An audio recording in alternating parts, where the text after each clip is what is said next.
Պատրաստվի Ալխաս Ղազարյանը։ Հարգելի գործընկերներ, խնդրում եմ այս հատվածում զբաղեցնել տեղերը բոլոր պատգամավորներին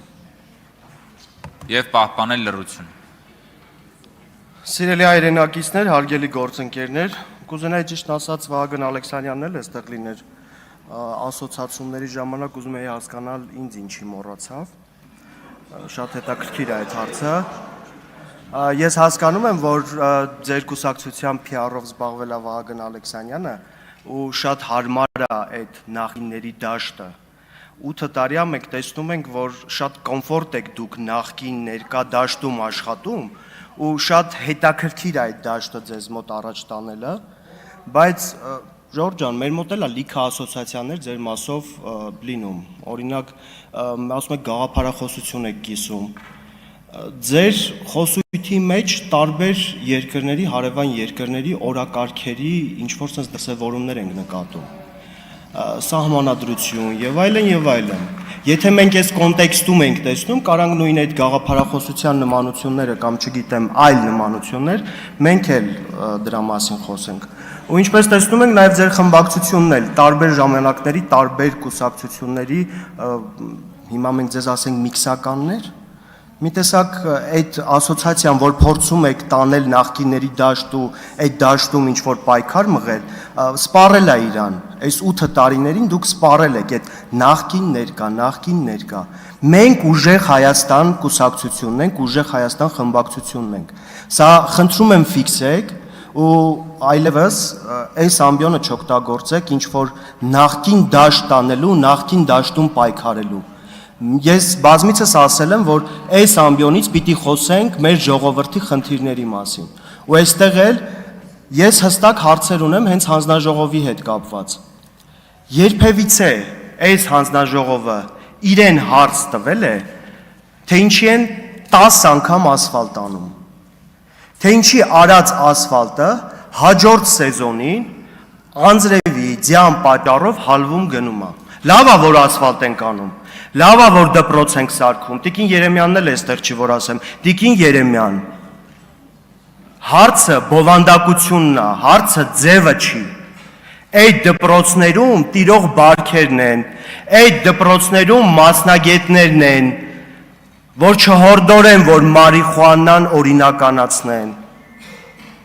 հարցը դպրոցի ներսում տիրող մթնոլորտն է, որ դպրոցի տնօրենին չզանգեն տարածքային կոորդինացնողներն ու ասեն, «Էս ինչ տեղը ՔՊ կուսակցության հանրահավաքն է, հավաքեք բոլորին, ձեր WhatsApp գրուպայի ձայնայինները վկա»։ Հարցը բովանդակությունն է, Տիկին Երեմյան, հարցը ձևի մեջ չի։ Ես տարբեր առիթներով կրկնել եմ, լավ եք անում, որ դպրոց եք սարքում, ժողովուրդ, լավ եք անում, որ ճանապարհ եք սարքում, այդ դպրոցում աշակերտ է պետք, այդ սիրուն սարքած դպրոցում աշակերտ է պետք, միգուցե փորձեք դպրոցները փակելու փոխարեն ծնելիությունը խթանեք, միգուցե ծրագրեր բերեք, որ գյուղերում շատանա բնակչությունը ու գյուղերը չդատարկվեն, խնդրում եմ մի խանգարեք, ես համենայն դեպս բոլորիդ շատ ուշադիր լսում եմ ու չեմ խանգարում։ Միգուցե դպրոցների ներողություն, եթե նկատում եք, ես բարբերաբար փորձում եմ Պարոն Կոնջորյան, ուշադիր եք լինում, բայց իմ մոտ տպավորությունն է։ Խնդրում եմ, էլի պարոն Գևորգյան, ես ավարտեմ նոր։ Հարգելի գործընկերներ, հատկապես քաղաքացիական պայմանագիր խմբակցության, նկատողությունը տեղին է, ուղղված ձեզ։ Եվ ես հաջորդիվ արդեն անուն ազգանունով նկատողություն եմ տալու անհատապես։ Համեցեք, շարունակեք։ Ասածս վերաբերում է նրան, որ այդ դպրոցներում աշակերտները պիտի շատացնեն։ Ու այստեղ բերում եք sense ինչ-որ մանիպուլյացիոն ձևով փորձում եք շահարկել, որ դպրոց սարքելուն ոչ մի անգամ, ոչ մի հայ չի կարող դպրոց սարքելուն դեմ լինել։ Բայց եթե դա արվում է ընդամենը PR ակցիաների համար, դա ընդամենը արվում է, որ նկարահան, մի հատ տենց մարզպետ ունեք, որ շատ լավ է այդ գործից, ինքը սիրում է տենց անընդհատ նկարահանվել, գնալ, ցույց տալ, եթե դա արվում է PR ակցիաների համար, դա կորցնում է իր էությունը, որովհետև այդ նույն գյուղացին տեսնում է դպրոցը ու տեսնում է նաև իր վիճակը, իր այդ պահին բարեկեցության մակարդակը։ Ընտրաթոշակներին է ես այդ բառը, այդ թոշակները անվանում եմ ընտրաթոշակներ,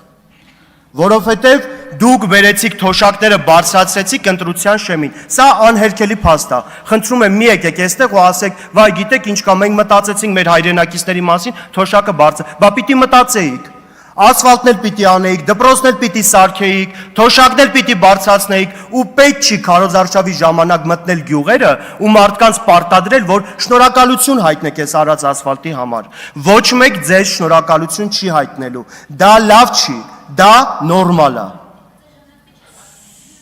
Բայց դրա հետևանքները գիտեք ինչ եղավ։ Հուլիսի 1-ին բազմաթիվ ընտանիքներ զրկվեցին նպաստից։ Ինչ որ սոցիալական բալ էր բարձացել, մակարդակ էր բարձացել։ Ինչի արդյունքում այդ մակարդակը բարձացավ, որ այդ մարդիկ զրկվեցին այդ սոցիալական նպաստներից։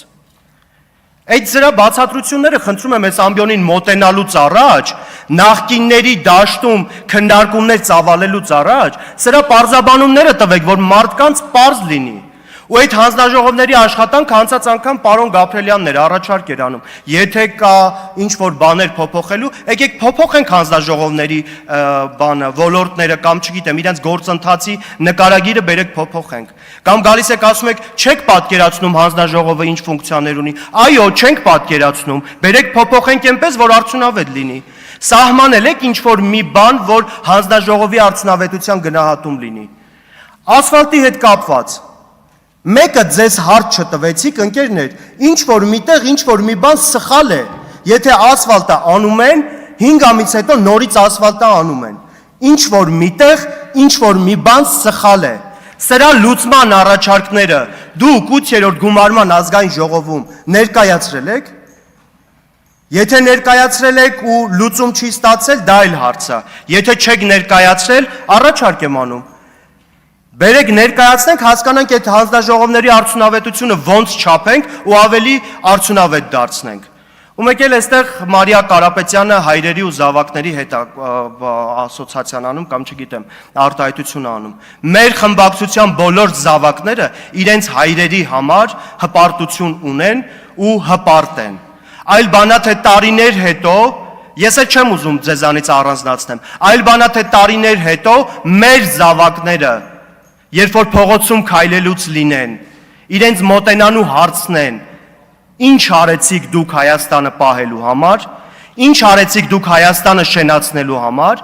ինչ արեցիք հայ ժողովրդի բարեկեցության մակարդակը բարձրացնելու համար։ Դուք այս հարցերի մասին մտածեք։ Այն որ ասում ենք եկել ենք ապագայի մասին մտածենք, հենց սրա մասին է խոսքը։ Թե չէ այստեղ գալ ու ինչ որ հայտարարություններ անել նորից եմ կրկնում։ Նախկինների դաշտում Դուք այո, ունեք այդ ձեր բոլոր PR գործիքակազմերը, փորձելու ինչ-որ բաներ են ժողովրդին տեղացնելու, բայց դա վերջացել է, մարել է, ժողովուրդ։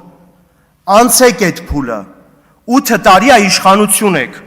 ու հաստատ պետք չի նույն տեղում դոփել, որովհետև տպավորություն է, որ դուք նույն տեղում դոփել եք։ Վարձավճարների մասին խոսեք, բնակարանների վարձավճարների մասին խոսեք։ Սպառողական զամբյուղի մասին խոսեք, որ թոշակը բարձրացրել եք, լավ եք արել, բայց այդ տատիկը կարողանում է իր բարձրացրած թոշակով իր կարիքները հոգալ,